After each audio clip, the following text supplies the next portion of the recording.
Faculty in the Department of English, Theater, and Speech at Bethany College, a member of the Board of the Historical Association, and director of its Oral History Project.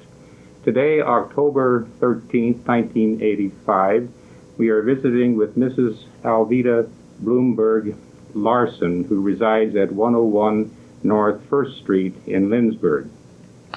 Alvida is a descendant of an early settler in the Bridgeport area, Nils Frederick Blomberg. And Alvida has graciously consented to share with us some of her experiences of growing up on the farm in the early days. She also has a lot of reminiscences about her experiences and life in Lindsborg. Our interviewer today is Dr. William Underwood, Professor of Speech at Bethany College. Dr. Underwood? Yes. To begin with, could you tell us something about could you tell us a little about the life of your ancestors, beginning perhaps with your grandparents in Sweden? Well, my father's father was Anders Johnson, born February the 2nd, 1805 at Hallingsburg, Sweden. And his mother was Stina Kajsa Almgren, born February the 1st, 1811 in Blackstad, Sweden. But I do not know anything about their occupation. Okay, and what about their children? Well, I have no list of their children at all. Okay. Your mother's, okay, what about your father's? This was my father's. Okay. And then your mother's family? My mother's father was Ulrich Reinhold Fredrickson, born October the 12th, 1836. Passed away May 19th, 1921. Her mother was Kajsa Lovisa Maria Ulrickson, born April the 27th, 1839, and died August the 19th, 1905.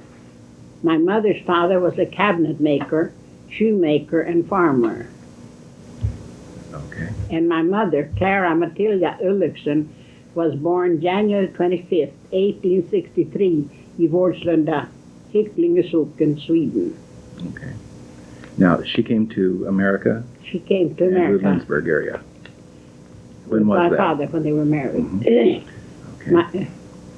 My father, Nils Frederick Anderson Blomberg, was born December the 26th, 1839, Gladhammar, Sweden. But the family moved to Gamleby, Sweden in 1849. My dad had two brothers who came to America. Their dad's name were Anders. So then, when they came to America, their name was Anderson. But there were so many Andersons here that Uncle John, who was the first one of the three brothers that came, took the name Blomberg, which we often wondered how he found that. His other brother Carl and family left Sweden May the 6th, 1872, came to Salina June the 1st, 1872, and to Lindsborg June the 3rd, 1872. They moved to a farm 5 miles north of McPherson in 1873 and joined the New Gotland Church in the spring of 1873. Uncle John, another brother, was born April the 15th, 1834, and passed away March the 22nd, 1913. He made his home at our place, but he was always gone, spent most of his time panning gold in Colorado. If he ever found anything, we never knew. My father, Nils, came to the United States in 1866 and to Lindsborg in 1868 and joined the Bethany Church in 1886. He bought a farm southwest of Lindsborg where he lived in a dugout and worked on the railroad at Ellsworth, which so many of the pioneers did. The Indians were roaming the country at that time, and I was told my father was laying sick in his dugout when Indians came and there was something they wanted. So my dad wrote a note and asked them to deliver it to Eric Larson, a neighbor across the road. And he would give them what they wanted, and this they did. And then my dad sold his farm and went back to Sweden. But but he told the banker here in Lindsborg before he left that if I'm not back in 6 months, send my money to Stockholm Bank, which they did. My dad married my mother, Mathilda Ulrickson, in Sweden.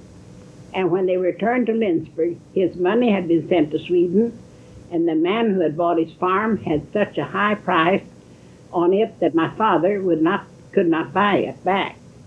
So he bought 440 acres of land 7 miles northeast of Lindsborg, where they lived in a log cabin, while the house for 8 children were born.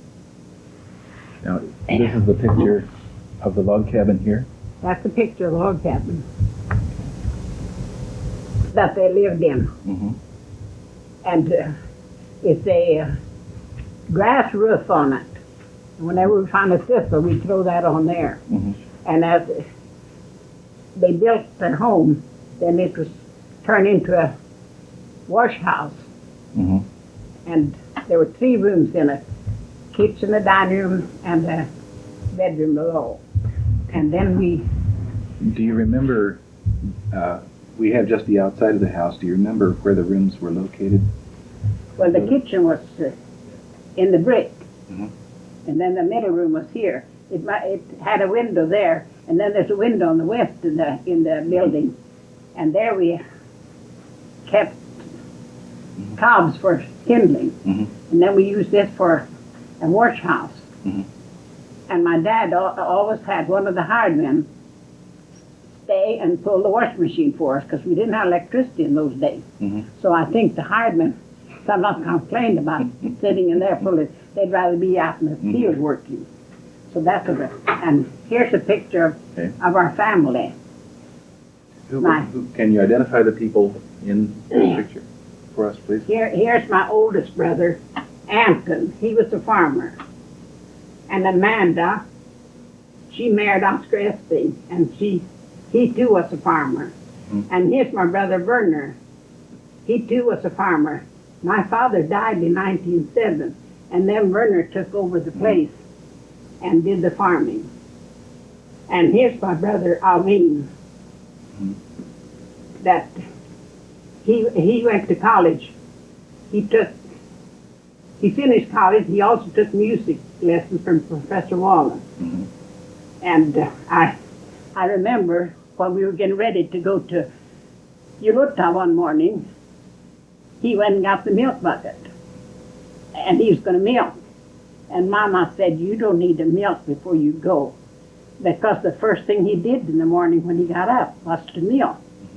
So he got to wait because we had horse and buggy, and I think we left home maybe at 3:30 or 4 o'clock in the morning to come these 7 miles into church.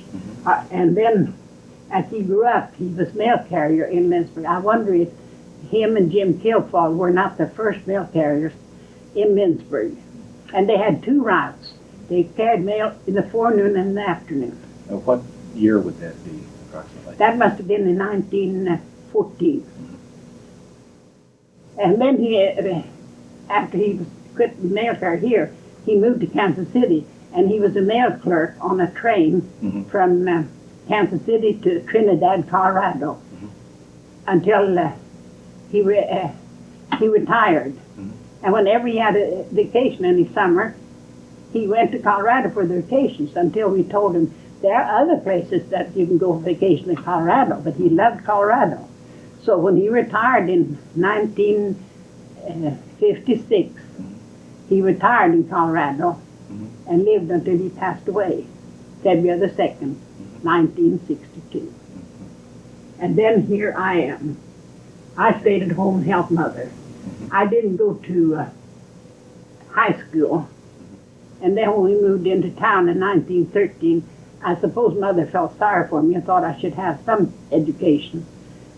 So she went and talked to, in those days there were 4 people that took care of the college office. There was Jen Stensis, there was Tracer, and Delia Berglund and Eileen Henman. And Mother Delia Berglund lived across the street from us, and she went over to talk to her. And so by that I went to school 1 year, and I took penmanship from Abercrombie, and then German and English, and then also domestic science in the Swedish Pavilion, where that's been moved down to the Smoky Valley Mill now, so it's not still up here. And another thing I forgot about my brother. In Messiah, at Easter here, Professor Deere came and knocked at our door. It must have been in 1914, and asked him, the rope had fallen out of the flagpole staff, and he come and asked him if he would climb the pole and insert the rope. And he got up from the table, and he went up with Professor Deere and climbed that pole and put the rope in. But I'm been told, and he's climbed it once since, because he graduated from college in 1920, and then they made a steel flag with the date on, and they had to climb to the top and fasten that. And he did that too. And my twin brother did that. He's my twin brother. And then here's Hannah. She went to college, took normal training, and taught the country school for a few years before she was married. She too married a farmer. And that's my sister Demla. She lived and worked in Salina. Her husband passed away, but she still lived in Salina. And my sister Myrtle was the youngest, and she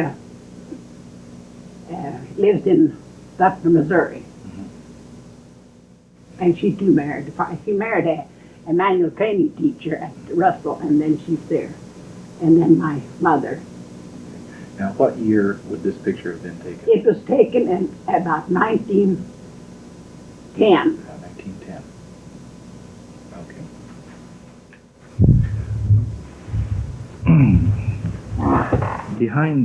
Behind us is a painting by Oscar Gunnarsson. What can you tell me about Mr. Gunnarsson? Gunnarsson was an artist, and I was so happy that I got that picture painted just a few months before he passed away. What is this a painting of? It's our home.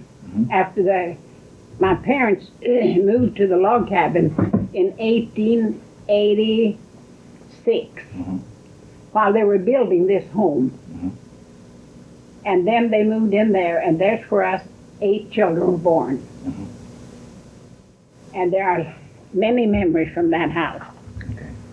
What are some of them that stand out? We had, it was a beautiful view. Of course, we were out in the country, and there were a lot of things that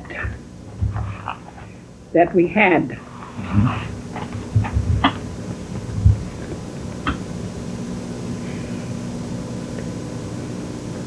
The thrashers, we'd have thrashers in common. Of course, we were real happy to see them coming up the road, but we never thought about how much work it was for my mother.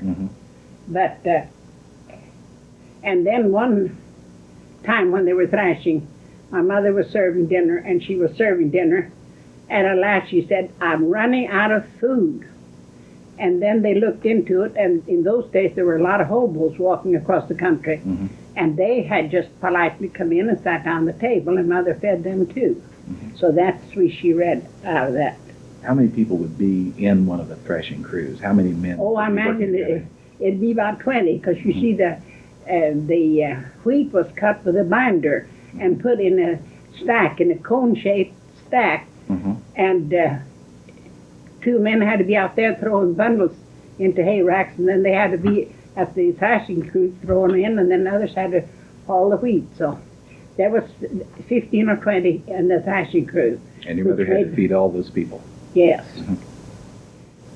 And then we always had a wood pile out, and Dad always saw to that we had, and that was made in a cone shape, maybe 15 feet high. And we always had one that was not being used, and the one we were taking wood out of. And we always had to see to in the evenings that we had wood in for the night, because that's, of course, what we used. This is for heating and for cooking? Yeah, that's for heating and cooking. And my mother made soap in that day for washings. And then after I got married, I made 680 pounds of soap. Oh my. And I sent 78 of them to World Relief. And then on our, in the driveway, close to the house, we had a row of mulberry trees. And we used to put a blanket underneath and shake the mulberries off, and then we'd have mulberries and cream for supper. That was good. And then in 1898, there was a cyclone that came across. My dad was down at the barn, and he started, because this house is on a slant, and he got as far, there was a tree up close to the house, and he laid down and took a hold of that tree to keep from going. And that cyclone took the roof off of the kitchen. And then my dad came in, and he said in Swedish, "Är ni alla här? Are you all here?" And my twin brother and I were babies, and then the rest of them were older, and our living room was over in this section, and we were all there. Then the farmers had to get busy and go to town and get wood lumber to put a roof on us. About how long did it take to get the house repaired? Well, that's Do you what I remember? don't have no recollection. And I was talking to my dad. I don't know if I got that finished. Okay. I was telling you about that. He told the banker to send the money. Right. You didn't tell us if he ever got his money from Stockholm. I was told my dad was terribly upset when he come here because his money was in Sweden. So he never had any, I suppose, use for a bank. So he carried his money and paid cash for everything. Now, that wasn't the fault of the bank. They had obeyed my dad. Right. But I had a very stern dad. And when he said come or go or yes or no, we knew it. But we were not abused at all. But he was More strict. youngsters should be taught that.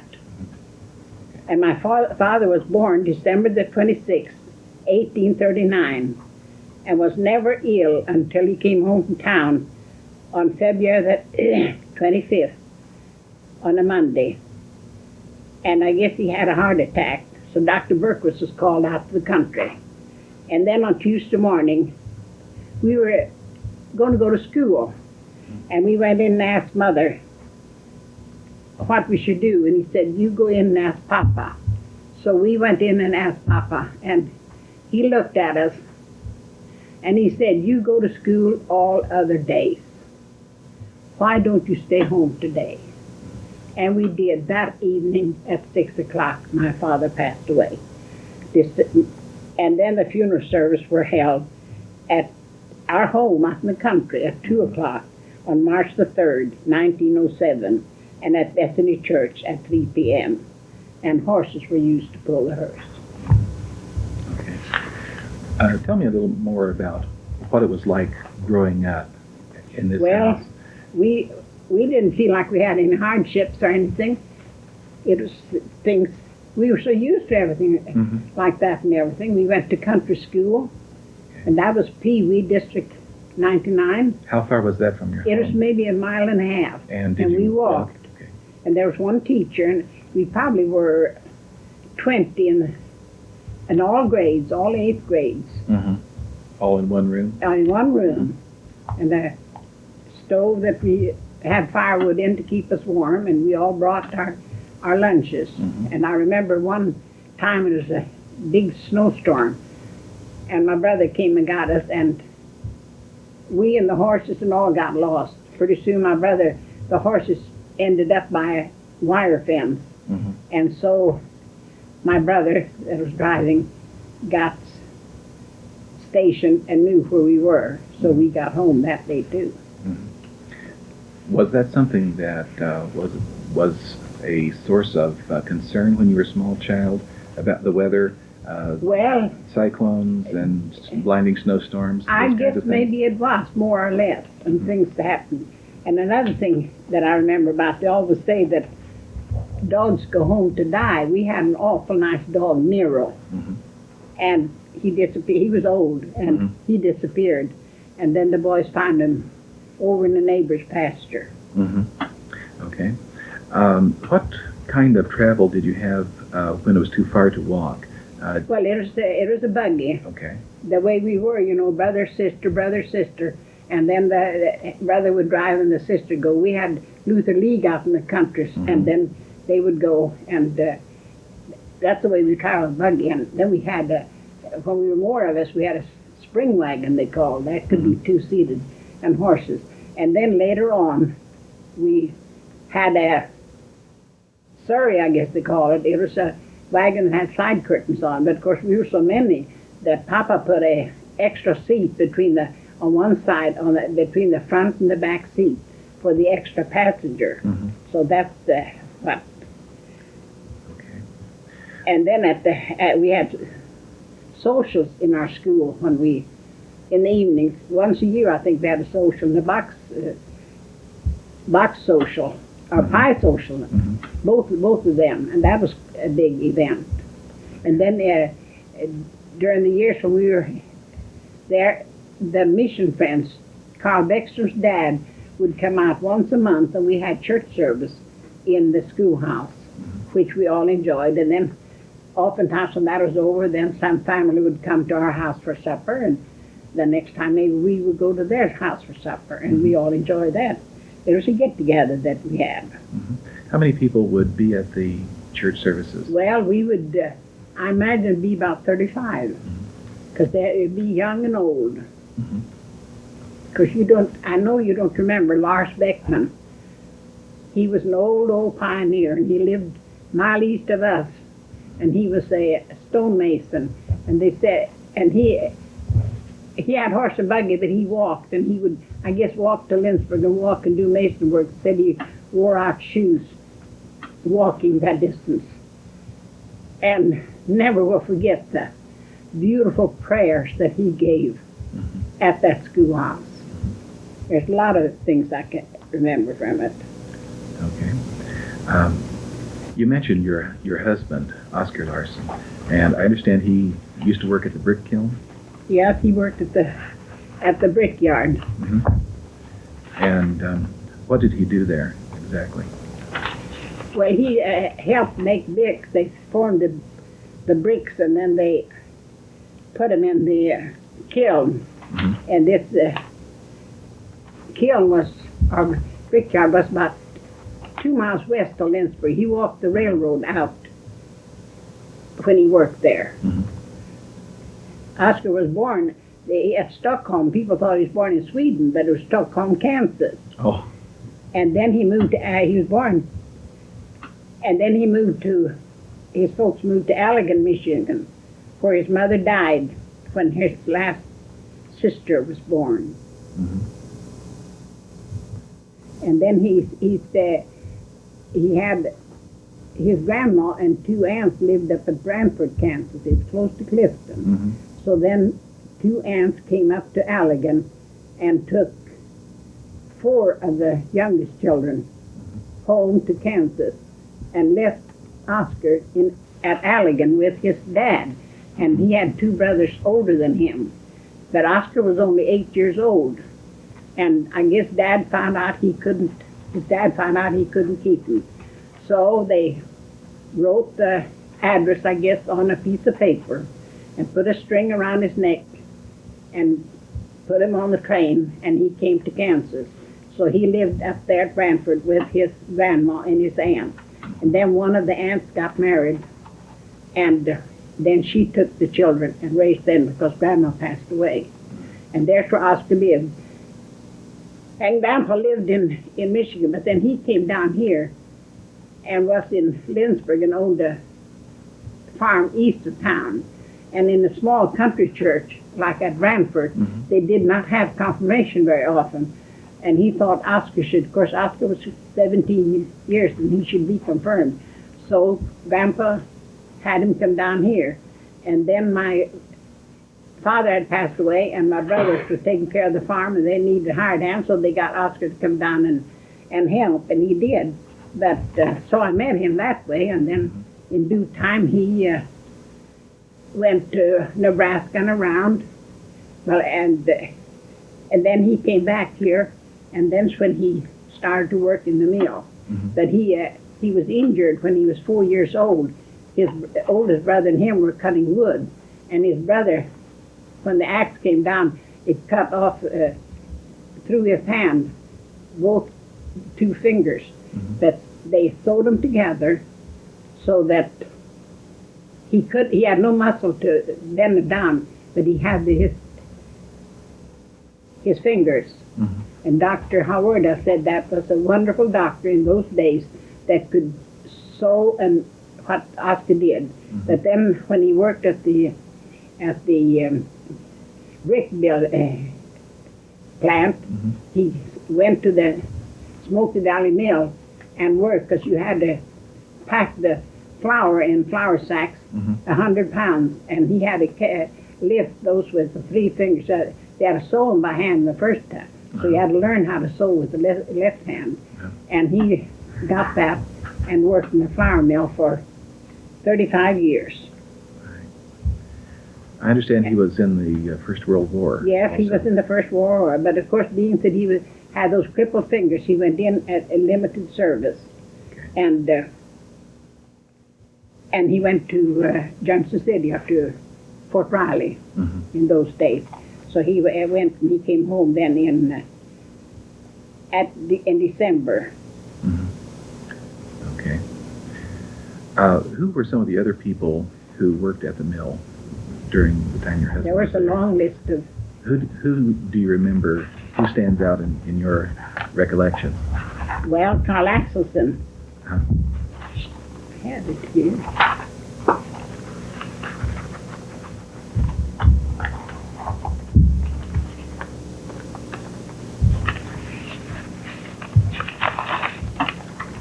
This is the list of the boys. Okay. Alban Axelson, Carl Axelson, Otto Anderson, Rudolph Anderson, Oscar Broman, John Dowling, George Johnson, Oscar Johnson, Ted Johnson, Del Lundgren, Ray Lundgren, Oscar E. Larson, Joe Larson. I'll stop right here and say we've always carried our E in our name, because when we lived here there were 5 Oscar Larsons. Oscar R. Larson, a minister, and Oscar L., he was we call him popcorn man. He sold popcorn at the show. And then there was a farmer out here, his name was Oscar E., but he changed it to O.E. But then one day we went to the bank, and here we were $2,000 richer. Well, where did those $2,000 come from? Well, the farmer had been and sold cattle, and he had to write his full name when it's in Kansas City. It wasn't O.E., he wrote Oscar E. And so when they came to Lindsborg, we got the money. Didn't stay there very long. And then Joe Larson, George Lutz, Bob P. Peterson, John Norling, Chick Nordstrom, Carl Ullman, A.W. Olson, Ed Pinkall, Emil Pinkall, and Herman Pinkall, Henry Peterson, Ludwig Peterson, and Edwin Sandell. Okay. And they worked at the mill, and there was Hagstrom. That's the one that he was working for first. And he was a lover of nature. He closed the mill and took the workers out, and they built the road to Canada Heights. And another thing, that if you're down at the mill, there's a wall made there on the west of the mill. And the boys did that, and my husband built that archway that's there. So that's from them. And then Runby brothers came in and run the mill afterwards. What was the work life like at the mill? Can you tell us a little bit about that? They were busy. They had a man sitting out in the office running they had water power, but sometimes that didn't work and they had to use steam power and stuff for that. And they were busy to keep all the machinery going and pack flour, and then somebody over here pack the bran. Mm-hmm. And they had upstairs where they had to have moisture on wheat, and everything had to be just so. Mm-hmm. And there's 3 flights of steps, and sometimes they had to run up and down to change and get those things taken care of. It wasn't an easy job. There was 8 hours shifts, and they kept them going. Very busy. Mm-hmm. Okay. What were how well did you know the other people who worked there? Did you see those people in a social capacity? Oh yes. Other than that sometimes work? we had get-togethers, but Mm-hmm. they were all Lindsborg people, and that's the way we knew them and everything. I see. Okay. I understand that before you got married, that you went to Denver for a Yeah, while. my sister and I had not worked away from home much. I'd been to Dr. Brough when they had a new baby and Carl Lincoln. And then my sister and I said, we're going to get away from home.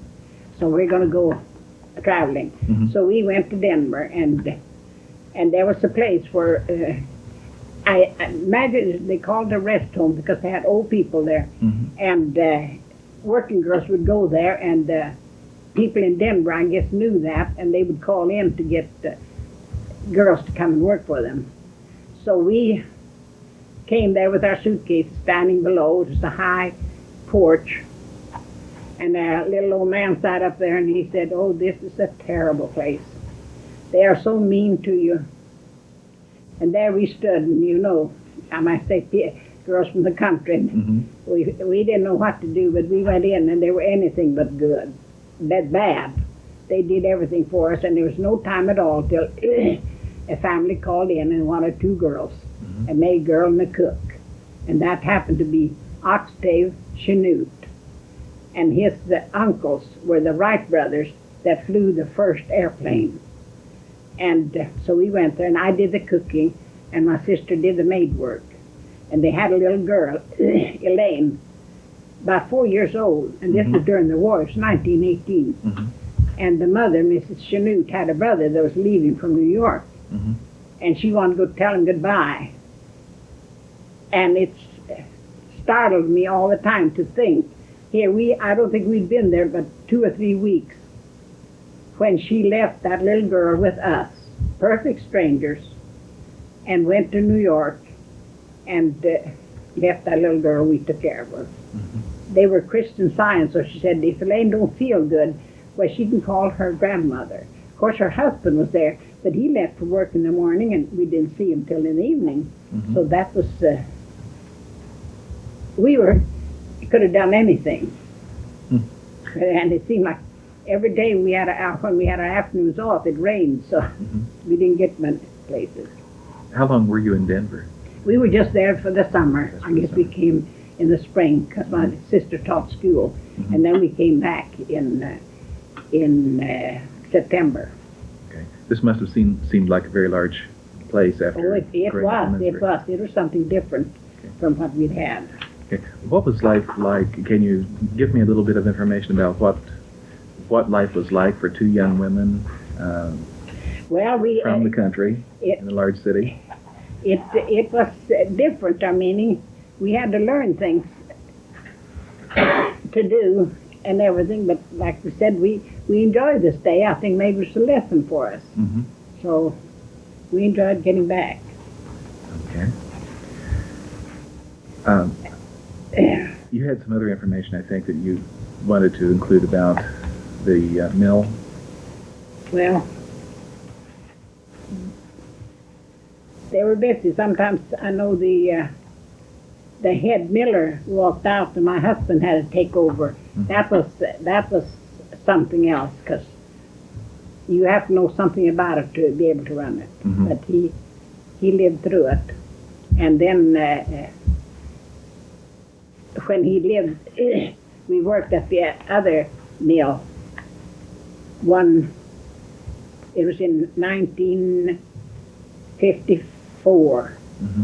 I came out of Bethany Church, and one of the ladies that her husband worked the mill, came and said, Alvida, do you know they're closing the mill and sending the workers to Topeka? They'd never told any of us that they were going. And that was on Mother's Day, and I had the house full of company. Mm-hmm. And when I came home, of course, I told Oscar, my husband, he didn't know anything about it. And then I told my daughter, and she said, you're not going. And I said, no, who could leave after being here so long?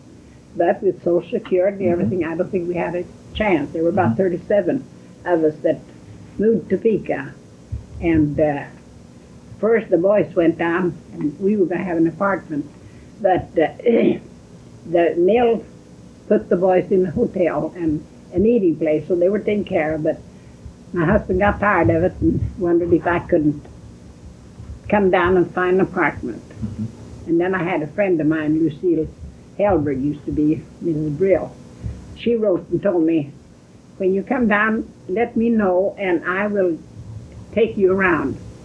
And so I did, and I got to Topeka at noon. Mm-hmm. And she met me, and we went out to her house. She lived in North Topeka. Mm-hmm. And we had lunch. And then she gave me the Topeka paper, and I read the ads. And she knew, of course, where the locations were, and she said, no, you don't want to live there. And then something else. So we went to a few houses that afternoon. And then we started out the next morning, and we went to 35 houses. At last I said to her, I'm sure you think I'm terribly choicy. No, she said, I wouldn't live in any of those places we've seen either. So here we came to 414 Topeka Boulevard. It's right before you go on to the bridge. And it was an upstairs apartment, and it was just empty and had been redecorated. So I said, I think this is it. And she said yes. And it wasn't close. It was close to the work, too, to the mill. So we decided. Now when I came home, my daughter said, upstairs.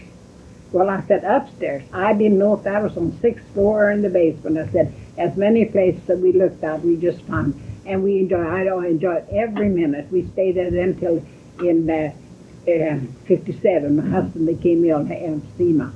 So we came home then in October in 19. So we spent 3 years there. But I enjoyed it. It was about 6 blocks downtown. So I'd walk downtown. I liked fish, and there's one restaurant served fish on Fridays. So I made a point to go down there then. Then I also had a quilt with me, a flower garden. And I had to quilt so much, one piece of that before I'd allowed myself to go. Mm-hmm. I probably wouldn't have the quilt gotten finished, but I finished the quilt when I was in Topeka. Great. And then I was going to tell something about where we lived after we got married. Mm-hmm. We lived in a 3-room house on South 3rd Street here in Lindsborg, $10 a month. Of course, the wages at the mill were $25 a week, and you didn't get very far. And then Oscar had an uncle that lived east of the Harrison Street, 2 blocks east of there, and he always went to church, and I don't yet know why, but I said to my husband, we should ask Uncle Nils to come and live with us. And we just had 3 rooms. There was 1 bedroom, living room, and kitchen. I don't know where we'd put his bed. But we did go and ask him. And he said, oh, Alvida, that would be awfully nice, but if you had more room. And but he said, I want to go to Bethany home. I may be sick a long time, and for you to take care of me. So the next morning I went out house hunting. C. and Nelson, a real estate man, took me around, because Oscar was working. And all he showed was old run-down houses. He said, now if you spend $1,000 on this, well, we didn't have $1,000 in the first place. So I went to another real estate man, Forsberg, and he had a lady, Miss Andrew Munson, that worked. And she said right away, I have a house for you, but you can't see it. And that turned out to be Johnny Altenberg's folks' house, next door to where we lived. Because the people that were living in the house that we bought had it rented till the 2nd of February, 1920. And this was in October in 1918. We were married in July. And then I looked at that house and I said, this is it. And we bought it. And we paid $2,500 for it. And the bank gave us a note on $1,500, and Joe Marine, he gave us a note on $1,000. And we got it paid for, struggling along. And we have enjoyed. I'm still there. That's where you're living today? That's where I'm living today. I lived there for 66 years. Let me ask you some questions about the college campus, about Bethany College, as you remember it. I think the first thing about the college is Ling Gymnasium. When we came to town and attended Carl Swenson's funeral service. But I don't, that's all I remember about that. But of course I've been around and seen different things. And then going from here to there, not the next thing, but later on, you know, the Ling Gymnasium burnt down. We were coming out of church one Sunday, and here they thought a sparrow had picked up a cigarette butt, and there was straw underneath the eaves, and they had set fire to it, and that was goodbye to the Ling Gymnasium. But at the Bethany Church, we had Christmas programs in the Ling Gymnasium when I was in Sunday school. And my dad, of course, was a fellow that's never late, and we would come in half an hour. If she started 6 o'clock, we were there at 5:30, and nobody there. We stood out. Well, there was a lean-to, a little barn and lean-to, and then we drove the horses and put them in that lean-to, and then we stood outside and waited till they opened. And there's where we had our Sunday school. And then later on, when we moved to town, in 1913, and then I sang in the Messiah course, joined 1914, and that was in Ling Gymnasium, when Schumann Hank and Gally Kirchie and all of them sang, and we were there. I sang in this course for 35 years. Well, when we moved to Pica in 56, that was my last year, and then I never was back again. Okay. Do you remember anything about the bazaar? Messiah? Yes, there were big crowds. And then when it was horse and buggy days, they had excursions. A train come from the east and a train come from the west with the people that came to hear Messiah. And they stopped at Swenson Street, and the people got off and walked to the Ling Gymnasium. And then when they were ready to go home, they were there waiting for them to take when there wasn't very far to go. And I know those days we would hurry up to go up to the crossing to see all these guests come in. And that was a thrill. You mentioned something in another talk we had about people who had trouble getting to Messiah performances. What was the story about a man who had to go and be rescued? Yeah, he had a hard time getting there. I guess his car got stuck and they had to come and find him. Okay. Do you remember the dedication of Presser Hall? Yes, Cornerstone Lane. They had a king, or they had some Swedish man here to dig the first shovel of dirt. But they've had that in the northwest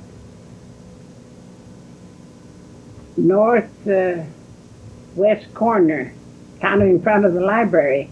But then they decided afterwards that was the wrong place, and they put the Presser Hall where they have it now.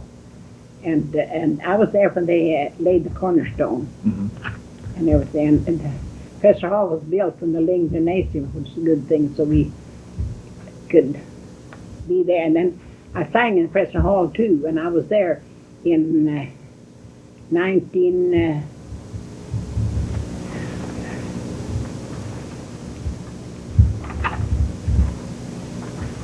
when Arvid Wallen took sick, he was conducting them on Palm Sunday. And they had to take him off the stage and go find Brough. Well, they didn't have to hunt for him because he had a certain place where he sat and listened to the Messiah. Dr. Brough conducted the Messiah course for so many years, and they found him, and he came up and conducted the Messiah course. This was on a Palm Sunday that Wallen got sick. And Wallen's son-in-law, Roger Thorsberg, plays the trumpet solo, which is wonderful. I think he still is doing that. That's a wonderful thing. Do you remember the Chautauquas that used to come yes, through Lindsborg? that What were was they like? the highlight. We didn't have much of anything like that going on. And it was a tent. It was in my recollection, it was south of Presser Hall. And south of there used to be a band shell, a round band shell that it's torn down because it isn't there. And it was quite a thing to go up there in the afternoon to this Chautauqua. My youngsters were not very big, but we were up there, and there was quite a crowd too, and we all enjoyed that. What kinds of things were offered at the Chautauqua? Well, they had both singing and they had plays that they put on. And that was all new and different for me. Okay. Were there outside speakers as well? Well, I think most all of these were outside. Most of they came and put on the program. Were there any people who were rather famous that you remember? Well, I don't remember. I can't remember the names or anything like that. Okay. What about people who were from out of town, who would come to town during Messiah Week? Well, they I had a understand hard you time. helped entertain those people. No, I had enough entertaining my own family because all the relatives would come and everything, but I have no idea where they could stay. I suppose they were like then, like now. They have to stay in McPherson and Salina because there isn't room for them all. Okay. Well, let me ask you some questions about the downtown businesses. There's been a lot of changes. For one thing, where the Swedish Crafts is, there was the book concern was there, and the Lindsborg News office was behind that, printing office. And it burned to the ground. It must have been at Christmas, about 1930. Okay. And then you go up that dock, there was a mercantile store. That was both a dry goods and a meat market. And there was Henry Olson's toggery. And going up there, where Merle's is now, that was Runbeck's grocery store. And then there was a Royal Cafe next to that that served wonderful food. And the City Bakery, that was Edith Harrison and Leroy Johnson. They had that for a long time, and Root did baking there. And then you go on up, and there's J.M. Nilsson's hardware store. And then we get to Oscar Berlin's drugstore. He had when I say drugstore, then I'll have to tell a story when I think about medicine. I don't know how close the hospital was, but Ernest Peelblad had a brother that was a medical doctor, Arvid Peelblad. And in 1907, he gathered together 21 of his patients, and they got on a train down here and went to Chicago, Illinois, and Dr. Oxford operated them. And my sister Amanda was one of them. She had appendicitis. And Harold Patrick's mother, Ines, was also a patient that went. And Andrew Munson's mother, Ms. Munson passed away. She was the only one, but the rest of them came back. And then there was King that was connected with the college. He also was on that trip.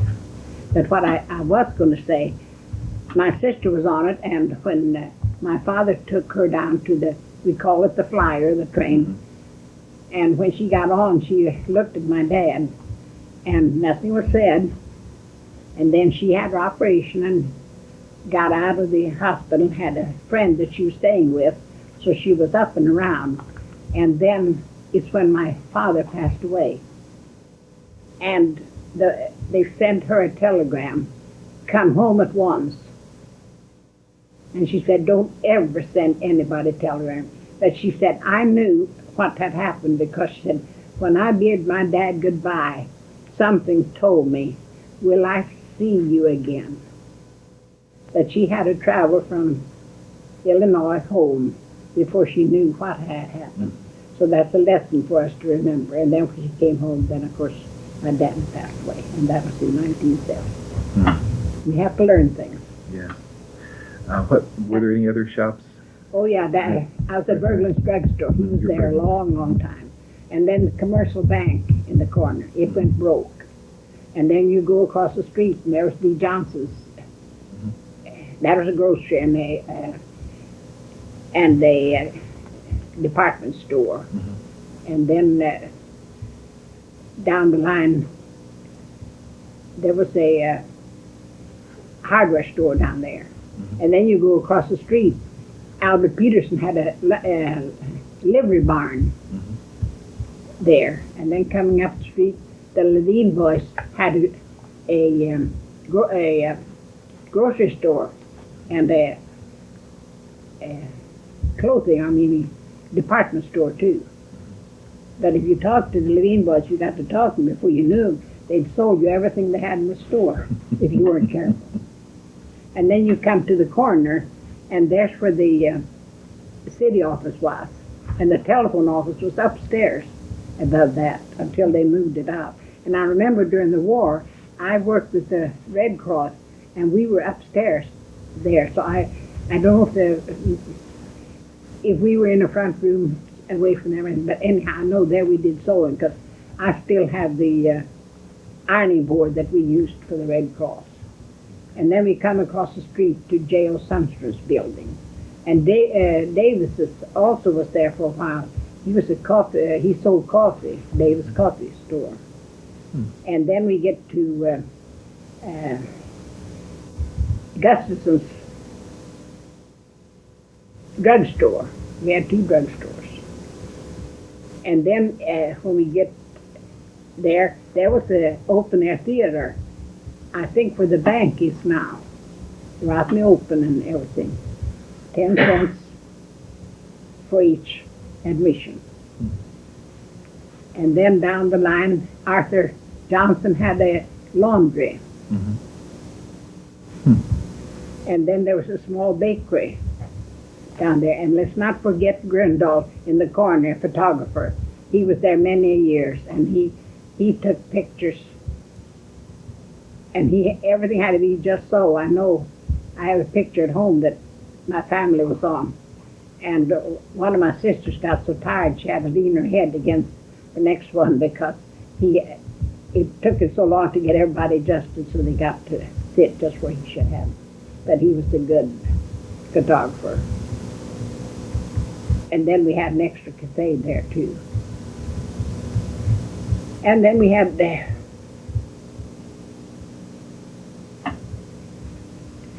other, did I say the National Bank? That was over on the west side. Okay. Well, perhaps as a closing question, how would you compare the Lindsborg that you grew up with the Lindsborg of today? I think there isn't much change. People were kind and good and thoughtful then, and I still are. So I've enjoyed these 90 years of my life here, and I still enjoy it. I can't be thankful enough for it. And I want to close with my Swedish prayer. Din klara sol går åter upp, jag tackar dig min Gud. Med kraft och mod och nyfällt hopp, jag höjer glädjens bud. Men du förbliver den du var, o Herre full av nåd. Och våra nätter, våra dagar, du tecknar i det råd. That's my morning prayer. Thank you. Thank you for sharing with us today. Alvida, on behalf of the Smoky Valley Historical Association, we want to thank you very much for being here. I'm sure you won't mind my saying that you are 90 years old, and as a mother of one of the mothers of World War II, you have been very busy preparing for Hildningsfest this year. How many loaves of bread did you bake? Oh, I have baked 20 so far. 20 loaves of rye bread. very, very active. And thank you, Dr. Underwood, for being with us today.